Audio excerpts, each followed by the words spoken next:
We have so much to talk about in today's recap because I haven't made one of these in a few days, so a lot to catch up on. Ohtani, he's doing Ohtani things in Japan, 2 home runs in the same game. The first one, he went golfing, and then the second one was lefty-lefty. Ohtani is just a human cheat code. But aside from that, Fernando Tatis Jr., he's looking better and better defensively in right field. The Yankees and their young prospects and players, they're playing out of their minds. And Kodai Senga, he finally made his debut for the Mets, and his ghost forkball, as they call it, is absolutely devastating. Also, remember, if you're going to any spring training games or planning for the regular season, use code Fuzzy on SeatGeek to save 20 bucks off your entire purchase. All right, let's go ahead and get into the recap. A few fun things I want to start off with. I'm not going to tell you who this is, but just by guessing at his stance and his swing, whose brother do you think this is? Yes, that is Ronald Acuna Jr.'s brother, Luis Angel Acuna. His slow-mo swing looks exactly like his brother. Ketel Marte broke out the old deke where he pretended that the ball got past him and it went into center field. The runner, he fell for it. I kind of feel bad for the guy because he's probably playing for a job right now and he just looks stupid. Let's talk about everyone's favorite topic right now, the pitch clock. So I'm going to go ahead and start off with Max Fried. He got a strikeout via the pitch violation because the hitter, he was not ready by the time that 8 seconds came around. Remember, you have to be in the box and alert with 8 seconds left. So Max Fried, he got a free strikeout. Moving on over to Max Scherzer, he pretty much became the first starting pitcher to try and manipulate the pitch clock and use it to his advantage.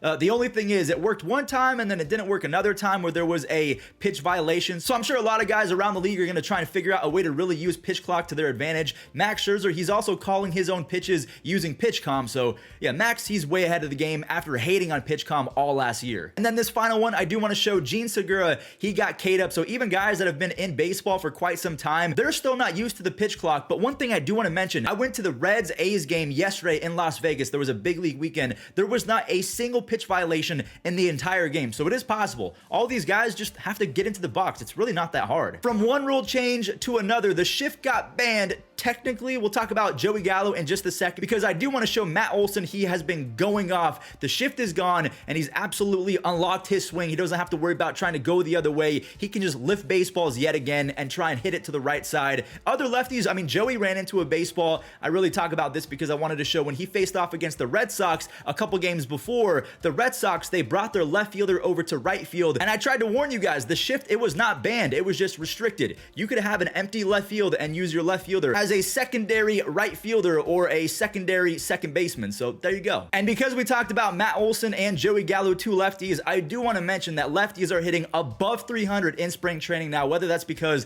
of the level of talent or whatever it is. I think that the shift not being in play has a lot to do with that. Base hits like this from Freddie Freeman, that would have been an out to the secondary right fielder if this was 2022. 100% that's an out. By the way, staying with the Dodgers, look at Mookie Betts doing Mookie Betts at second base. I don't know if this is because they lost Gavin Lux and now Mookie Betts is going to be playing more infield. Regardless, he's going to be a platinum defender no matter where he's at. He's just that guy. One more lefty I want to talk about real quick. I know we kind of diverted to Mookie Betts, but back to lefties. Jarred Kelenic is looking like prime Barry Bonds this spring. Then again, every single home run that he has hit has been a meatball down the middle, and his problem has been off speed, not the fastball. So Jarred Kelenic has been playing out of his mind, but is it going to last? We'll have to wait and see. We've talked about the pitch clock, we've talked about the shift getting banned, and now we have to talk about the bigger bases because they have been directly linked to stolen bases being up 74%. And when you combine that with the fact that pitchers aren't really allowed to pick off anymore, yeah, stolen bases are through the roof. And this kid, Zach Veen of the Rockies, he's 7 for 7 in stolen base attempts, and he's hitting .353 in spring training. So I don't know if Zach Veen is going to make the opening day roster, but he is playing his way into that rotation, and hopefully he makes it because I'm a big-time investor in Zach Veen. I want him to be special for selfish reasons. So because we talked about Zach Veen, let's go ahead and bring up a few other young guys as well. Mark Vientos of the Mets. This dude was raking over the weekend. He had 2 home runs in a single game, and one of them was an absolute mammoth home run over everything. One other guy I do want to talk about, James Outman of the Dodgers. He's putting on a show both defensively and in the batter's box. He had a home run, and then he was also able to leg out a triple. I expect him to get a lot of playing time going into 2023 after playing pretty well in his debut last season. Christian Encarnacion Strand, that is a mouthful. My younger brother played against this kid, and he says that Christian Encarnacion Strand is the real deal, so look out for that name if you're a Reds fan. Curtis Mead, Mead, all you Rays fans pay attention. Curtis Mead, I think he is your second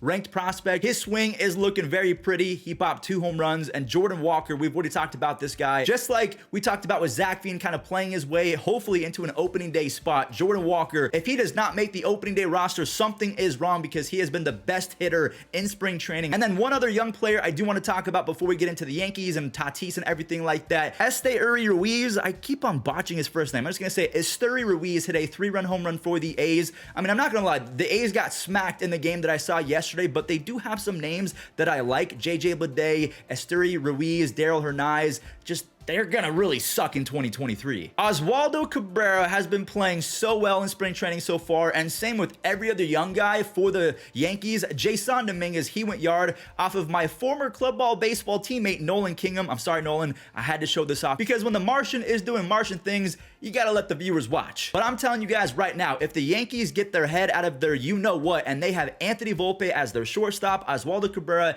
at left field with Peraza playing second base, third base, whatever it is, they're gonna be stupid, as in stupid good. So we just talked about Oswaldo Cabrera playing left field, and he actually played right field pretty well last year. He was one of the best defenders in baseball. Maybe Fernando Tatis Jr. should put on some highlights of Oswaldo because we know that Tatis has not looked that natural in the outfield, but look at him coming in and sliding to make this play. I feel like when baseballs are hit in front of him, that's going to be a little bit easier because that's what he was used to at shortstop. But anything where he has to kind of pivot the hips and take angles on baseballs behind him, those are probably going to be where he gets in trouble. So we know that Tatis hasn't been the best defender in the outfield, and Bobby Witt Jr., we know that he was not great defensively at shortstop with -18 DRS at shortstop. He was probably the worst defender in baseball last year, but now that Adalberto Mondesi is gone, he's going to be the guy yet again. Can he correct his mistakes along with Fernando Tatis Jr.?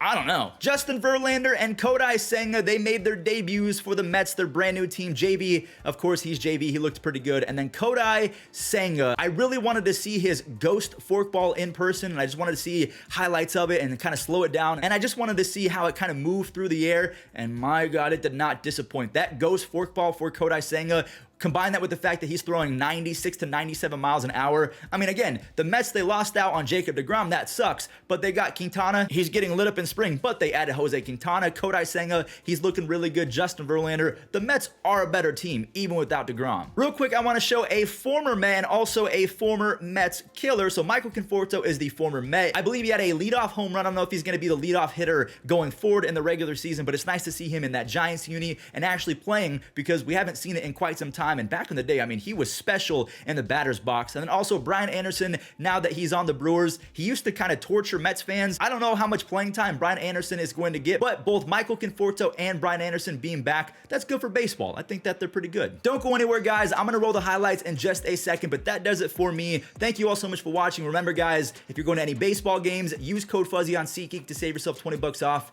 and enjoy the rest of the highlights. Coming into the air, left center field. That is well hit. That's not coming back. Wow, that's going to go out near the concourse. Green hits a bullet his first at bat. Warner jams. See if this be playable for Lamb. A slide, he makes the catch. Separate by Jake Lamb to make the catch. Boy, what a play this was. There you go, Ben. Swung on and drilled deep to left field. Sometimes you just have a feeling in all these things, but command's typically the last thing to come. Great pick by Barrero. Hope the bat fouls along because there's not a lot of guys who can make that play. The length he has to stretch out towards right as Chris drives it to left. If it stays fair, it's gone, and it is gone. They've all been no doubters to left. And Barrios with a pitch. Swung on, hit high and deep. Straightaway center field. Bring a majestic drive to dead center.